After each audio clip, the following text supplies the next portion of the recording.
Potentially pushing from the defensive side of things could break this setup. That's another one. It's 4 versus 2.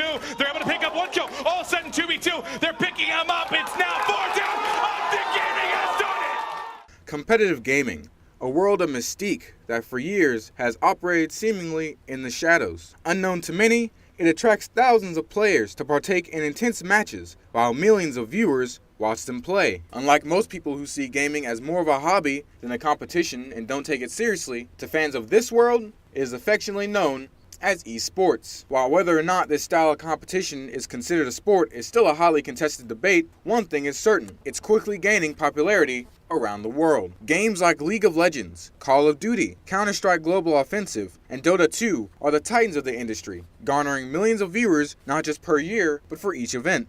The exponential growth of the industry over the years is also starting to attract big money, with big names like Shaquille O'Neal, Alex Rodriguez, Jimmy Rollins, and Rick Fox endorsing and starting their own esports franchises. Competitive gaming has become so big, it has prompted the creation of organized leagues for different games. For example, League of Legends has the NALCS and EULCS, founded and hosted by the game's creator, Riot Games. Somewhat similar on the side of HTK because of that limited teleport. HTK played with so much respect for that tempered play. Now, the industry has become a trend in society, extending its reach and trickling down to the college level, prompting many universities to start their own gaming communities in order to compete in collegiate tournaments. Among these universities is none other than Georgia State.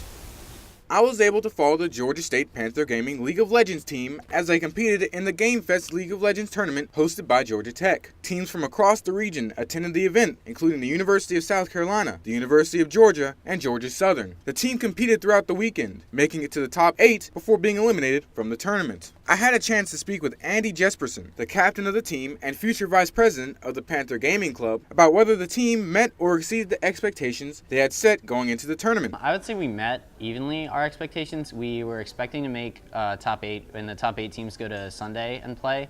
And when we got there on Sunday, I think we set a new set of expectations, and we were hoping to go a little bit further than we did, but all in all, I would say we about hit the mark on where we wanted to be, so it was a success. He also shared with me the growth in membership and diversity he foresees for the club in the coming future.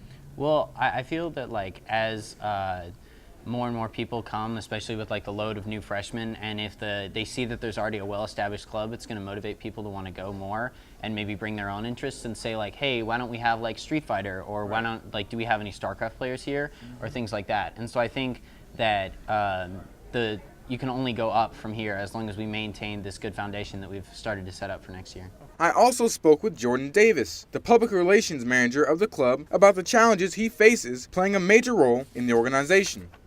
It's definitely hard to kind of balance my work between those two and having school and things like that, but I mean, it's something that I enjoy doing, so I find it difficult but not straining. Before he left, he shared his own vision of what he thinks lies ahead for Panther Gaming. I mean, I think if we keep going the rate we're going at, I think we're going to start getting a lot more publicity and stuff, and I think people are going to get more interested in it, and we'll be able to put on huge events for people to come to, and I think something like that is just going to be really awesome. Panther Gaming isn't likely to see any competition in the coming weeks, but don't worry, if you want to catch the team in action, they'll resume playing in August. And if you want to join the club, feel free to stop by Adderhold Room 2 on Mondays from 4:30 to 7 o'clock.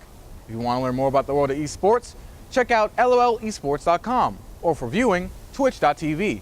Signing off, this is Cole Gibson, Panther Report.